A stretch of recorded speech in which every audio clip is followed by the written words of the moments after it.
প্রজ্বলন আমরা দেখতে পাচ্ছি আব্দুর রহমান ও বিজি আক্তারের নেতৃত্বে।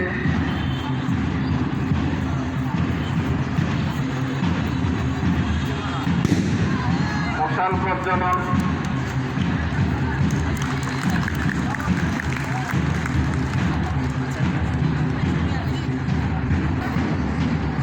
এ পর্যায়ে স্বাগত ভাষণ প্রদান করবেন 2024 ক্রীড়া অনুষ্ঠানের সম্মানিত আহ্বায়ক ব্যবস্থাপনা বিভাগের বিভাগীয় প্রধান জনাব মোহাম্মদ শাহ আলম স্যার।